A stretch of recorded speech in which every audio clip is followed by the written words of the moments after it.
Well, howdy there, folks. Welcome into this four-piece here today. 4 videos to react to. Oh boy, okay. Might be a bullish video here. First one up here. Our year-end target 2023 is 4,600 for the S&P. That's a huge move up the market needs to do in the next 2 months for that to happen. We'll hear what that gentleman has to say and why he believes that's going to happen. There's potential for a year-end rally, says Joe Terranova. We're going to hear what his points are in regards to this market, where we're headed here. Then Jeremy Siegel, the professor. We're going to hear what he has to say in regards to him believing there's going to be a huge year-end rally. And then the last one we're going to react to is Tom Lee speaking about FANG and a lot of those stocks and how those are doing and how he views those and maybe his views on a year-end rally, which, by the way, let me say this first and foremost, okay? I am worried, and here's why I'm worried, okay? All these Wall Streeters so convinced we were going to have a horrible first half of 2023, right? And it ended up being a phenomenal first half of 2023. All of us that were invested were making so much money, it was ridiculous, right? It was like the money couldn't stop pouring in. Then they were all convinced like the second half of the year was going to be good. And so far, the second half of the year has not been good at all. And so I just want to say up front here, I wouldn't be surprised if all of them end up being wrong in regards to the whole year-end rally. We'll see how this shakes out. I want to hear their points. I want to react to this, but I'm just like, they've been so wrong this year, it's not even funny. So anyways, appreciate y'all joining me as always. Thanks so much for being here. Thank you for being subscribed, folks. Also, make sure you join my private group. It's a phenomenal time to join in there. You get access to all my courses, take your game up to a much higher level, be part of our Discord chat with the 6- and 7-figure members. This is like one of the best times to get involved in the market when you have a ton of stocks, let's just call it plummeting. You got a lot of opportunities out there for 2024. Take advantage, learn this stuff now, and then take your game up to a much higher level, okay? That will be the pinned comment down there. All right, guys, let's get into this. Note is Citigroup's U.S. equity strategist Scott Croner, year-end price target of 4,600 on the S&P. Scott, so why do you remain constructive even as the risks pile up? Well, I think we're getting the fundamental response that we expected with Q3 earnings, and the positive surprise element here. What we think it'll translate into a little bit more of an earnings lift in terms of our full year 23 numbers, which sets the stage for what we think will be a pretty good 24 earnings improvement picture.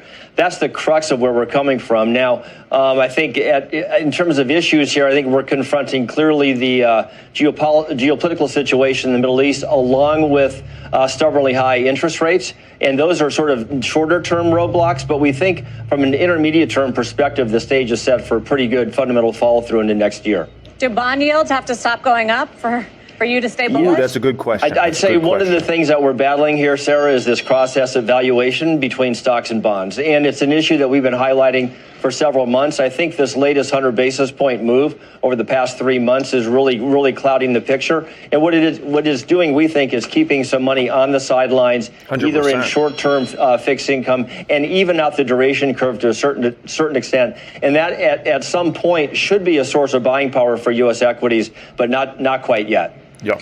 100%. You had some a great note on Friday, just looking at how strong the data's been last couple of months, whether that's payroll or retail sales. So you push back your onset of recession call to Q2. Is that right, Scott? Yeah, that's where our city economists are now looking for a Q2 onset, a mild recession going for a couple of quarters. And so that's factored for the most part into our earnings outlook for next year as well, Carl. Does it mean you push back the call for any rate cuts? Well, what it does, it keeps that rate overhang in the way, if you will, because, the House view is for you're looking at mid-year before you see some relief from the Fed. But more importantly is what's happening with real rates. As you see 10-year reals push up through 2.5%, you can look at that one of two ways. One is that makes rates look somewhat attractive from this point. On the other hand, it does create an ongoing overhang that kind of keeps the pressure on equities as fixed income is perceived as the more attractive intermediate term asset allocation spot to be right now.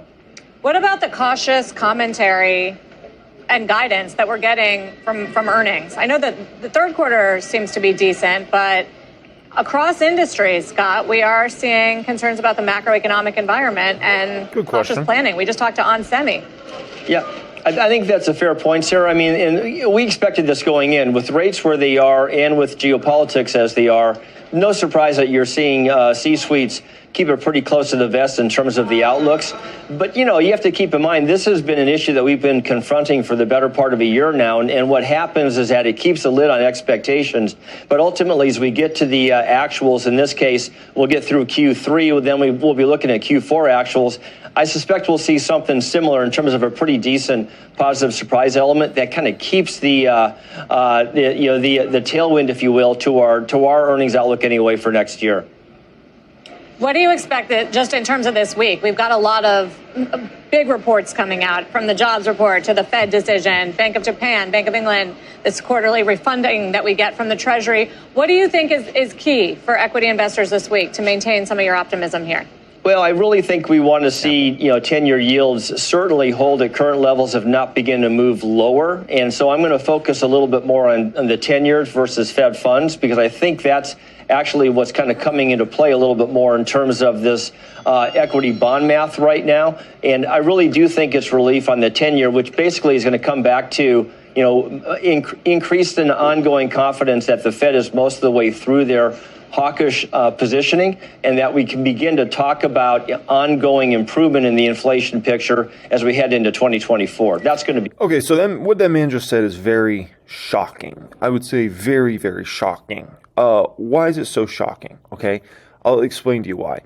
That man is calling for 4,600 S&P end of year. That's 2 months from now. Okay, 2 months from now. Right now, we're in S&P 500, 4,100 range. Okay, so this market needs to go on an absolute ripper rally, an absolute tear in basically a 60-day window, which, keep in mind, there's a lot less than 60 trading days left in the year. There might be 42, 43 trading days left in this year, something like that, 40 trading days.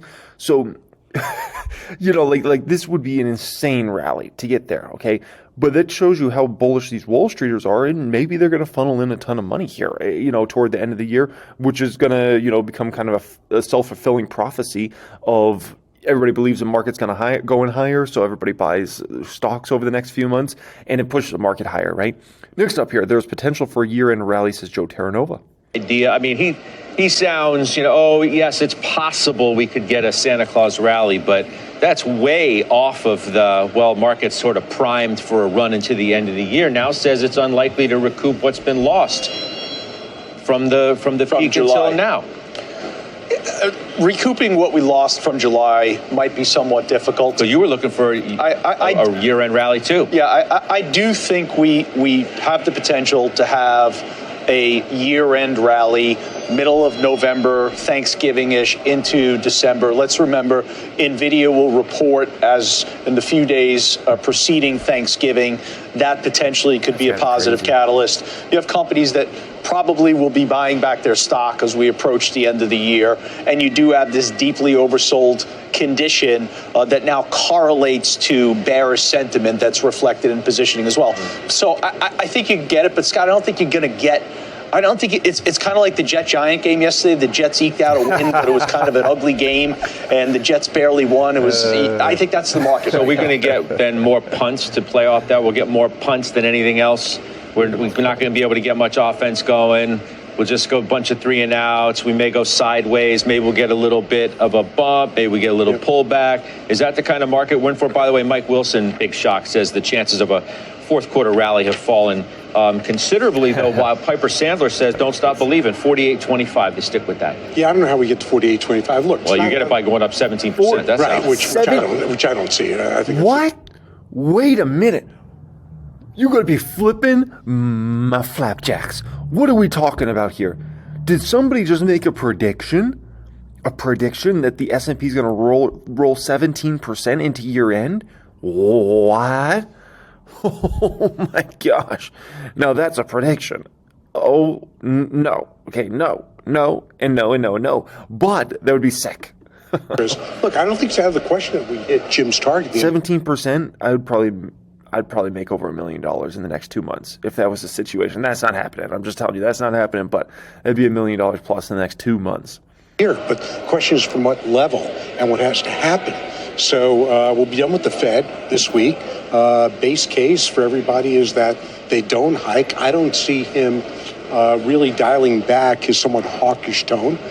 There's hope that they do, and the market may interpret it as they did the last Fed, his testimony just a few weeks ago that, he's pretty dovish, and they sat back and said, no, he's not. He's hawkish. And that took the market down. Yeah, but don't forget also, we've been saying on this program, and Leisman said it as well numerous times, the movement in the bond market has given the Fed the ability to be patient. And that's my point. So you can't just look at the Fed. You have to look at what's going on. China is a big part, as I just mentioned, of what's going on. Is there an appetite for U.S. Treasuries with our big deficit? And to the countries that have been buying our bonds, they have work to do at home to buy their own economy, to put liquidity into their own economy. So I don't think you look at one data point like productivity, which is an historical number. I think you have to look at trends. And the trends are that the consumer's weakening, delinquencies are moving up, the consumers have depleted their savings, and that just doesn't bode well. And the extended lag between what interest rates are doing, should be doing, and what they've done. So that, to me, makes your bear case. However, seasonally, and it's not so easy because if you only trade on seasonality and it was so predictable, everybody make money, right? That's right. And I think seasonality, you could rally off lows, but I don't think lows are yesterday. How, Jimmy, can you and Weiss differ so vehemently on the state of the consumer, which you keep making the case is super strong, and Weiss keeps making the case that the consumer's not? Well, it's not me making the case. It's not me making the case. It's the banks that have come out. It's retailers that have come out. Okay, it's data that comes out from the Fed on the trends. Well, so is the consumer strong right now? Yeah, in pockets, but even the high end, LVMH, they're showing disappointing numbers, right? Collectibles, watches, they've come down the pricing. So it's not me making the case. I like the Mr. Shorthill's Capital there, okay? Before we get into the Professor and Mr. Tom Lee here, okay?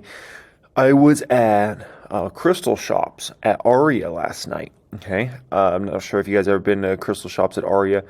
Very, very nice kind of shopping area on the Las Vegas Strip. It is basically kind of like a little mall area that has all the highest end stores, Louis Vuittons, Gucci's, even had a Richard Mille store I went into, and just a lot of other, super, super high end Christian Louboutin and all those type of stores. Okay. So I walked around that mall because we had reservations at a restaurant, and so we were just kind of like hanging out for a little bit, walked around that mall for maybe 45 minutes or so, and went into the Tom Ford store. It was ghost town, really, really just ghost town. I mean, those stores are dead. Salespeople were very anxious to have somebody to talk to and, maybe potentially sell something to. And so, I don't know. Yeah, I definitely do think the high-end consumer has finally started to pull back. And that is interesting because we haven't really seen that up until very recently. All right, let's get into the Professor. But you were bearish for a while. Jeremy Siegel, 2-day meeting is going to kick off. Let's bring in Mr. Wharton, Jeremy Siegel, who you had the Professor Emeritus, we better say that, at University of Pennsylvania's Wharton School of Business. We're going to preview the week. And it's unfair to call you a perma bull. You were bearish for a little while, but in your lifetime, if it was 800 in 1982 and we're now, where we are in the 30,000 plus, it paid to be bullish most of the time, I think, Jeremy. Oh, it pays to be bullish long term all the time. Right. In the stock. Big surprise. I'm not in favor of Mike Wilson's prediction here. You think we will rally? I saw that. Yeah. I mean, I in a way, I say, thank goodness October is nearly over. Actually, in the last 25 years, I looked up the data. November is the second best month of the year, just slightly behind April, which is the first best month. So yeah. I do think we're going to have a year-end rally over here coming up. I agree with Roger Ferguson. I heard him earlier on your show. I mean, the Fed is certainly not going to do anything on Wednesday, and they're going to leave the door open. I think it's they're going to just say the evolving data. We still have 6 more weeks until the next meeting. There's no dots this meeting, so we don't know exactly what all the FOMC members are going to be thinking, but it's basically going to be a leave the door open. So I don't know if we're going to get all that much extra information as far as that's concerned. But I was looking at the We're 10% off the low. We just entered correction territory for the S&P. We did it a few days earlier for NASDAQ. We're 15% off of that October low of last year. And I went back 50 years, and if that October low holds, which I very strongly believe that it will, returns in the market over the next 1, 2, 5, 10 years are very, very good. In other words, if you can invest 15% off of a bear market low, which is what we had a year ago, your subsequent returns have exceeded the market by quite a margin. Yeah, I've seen people that have gotten 15% off a low, and then some. Yeah, I mean, it's an interesting kind of data point he points out there, right? But do I put much credit into it? Do I put much faith into this data point? The answer to that is absolutely not, right? Each situation is its own situation. And, I'm sure the bears could have gave a million different data points on why the market was going to go far lower. And they were given a ton of data points at this time last year, why we hadn't hit the lows and why we were going to go a lot lower and this and that and that and that, right? And obviously that never transpired. So I'm not a believer in those data points. Every year is a different situation. Every time period, the economy is so much different than even 20 years ago. So much different. Even 10 years ago, the economy is so much different. The stock market, the views, the outlook, where interest rates are at, the Federal Reserve, the geopolitical climate, everything is so dramatically different in just a 10-year span. Never mind a 20-year span, 40 years, 60 years, 80 years. It's not all the same. And so, thought processes can be the same, but in terms of what's actually going on underlying is so much different as time ticks on. I can remember the actual individual himself. And at the time I said, you know what?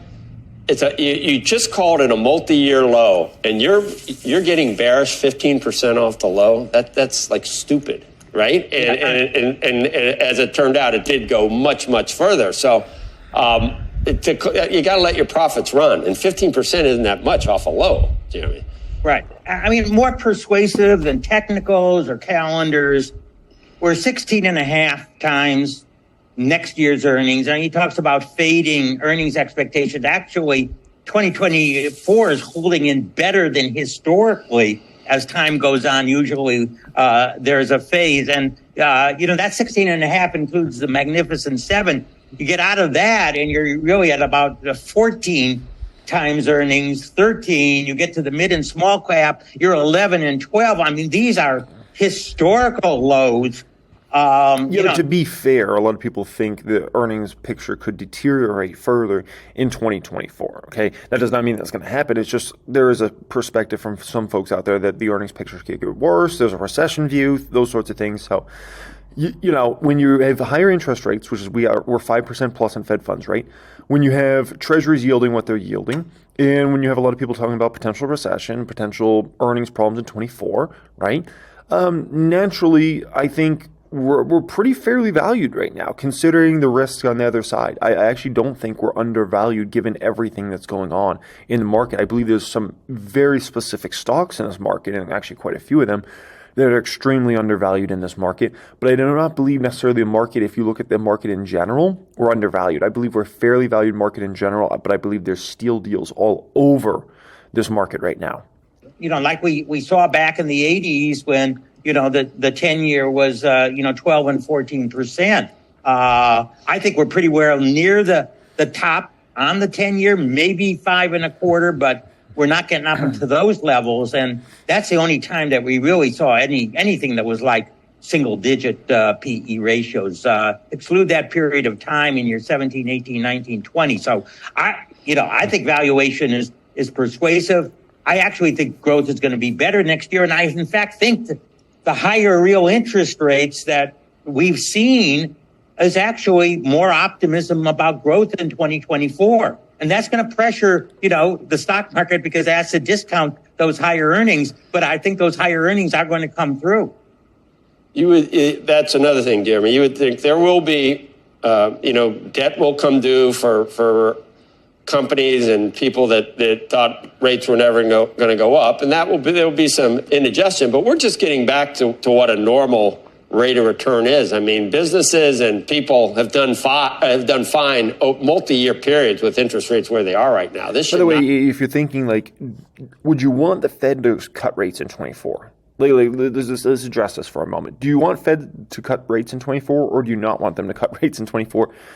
The answer to that should be, you should actually not want the Fed to cut rates in 24. And the reason being, essentially, is if the Fed doesn't have to cut in 24, then that means the economy held together very well in 24. That means likely earnings held together very well. Because I can tell you, the moment things start falling apart, whether it's jobs, whether it's economy, whatever, that means the Fed's not going to start cutting rates, right?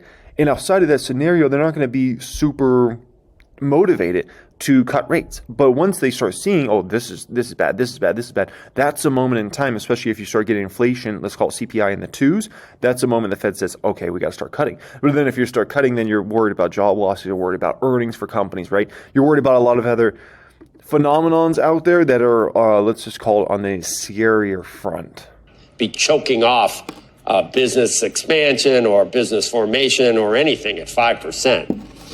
Right. I mean, 2.5% is pretty much the average of what those 10-year TIPS bonds have been. Actually, when they were floated in 97, it was 3.5. They went up to 4.5 in 2000. And the stock market hit 30 price earnings ratio, double the level today, which I thought was crazy. And that's when I really, for the first time, turned very bearish there in 2000. But we're a world of difference right now with PE ratios half that number and real yields substantially below. I think we're... And the S&P, we haven't had a high in a while. We haven't had an all-time high in a while, and we've been consolidating and churning around, and maybe that you figure that happens next year. I definitely think that does happen next year. Okay. Yeah. Oh, that's a big prediction. Well, then you could buy now. That's a huge prediction. Market all-time highs S&P 500 in 2024. It's a big prediction. Actually, I think that's pretty much as big of a prediction as this man in his 4600 call. Because remember, we're as of right now, we're about, I would say, 700 points roughly in the S&P 500 off of an all-time high, roughly 700 points. Okay, so what do I think about all-time highs S&P 500 in 2024? I think it's a potential, but, and there's a big but, we need a lot of things to go right. So one, the Fed would have to keep actually Fed funds rate where it's at the whole year. The economy would have to strengthen. The consumer would have to get stronger, actually, much stronger in 24 versus what they've been in 23, which is a potential if everybody keeps their jobs, gets nice raises, and we don't have a situation where inflation is damaging the consumer anymore. There's a potential. That is one of 4 scenarios that could play out for 2024.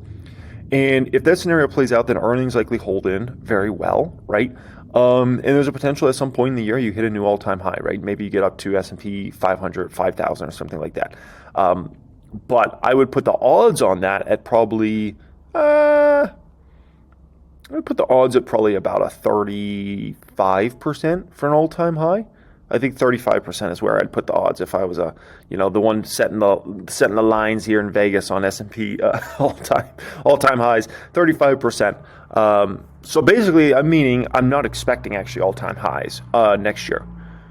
Do keep that in mind. I'm expecting a lot of my stocks to go beast mode. I'm expecting to make money next year in a lot of different ways, but I'm not necessarily expecting the S&P 500 to hit all-time highs, which is kind of actually a beautiful spot to be. I don't need the S&P at all-time highs next year to make a lot of money next year, so keep that in mind.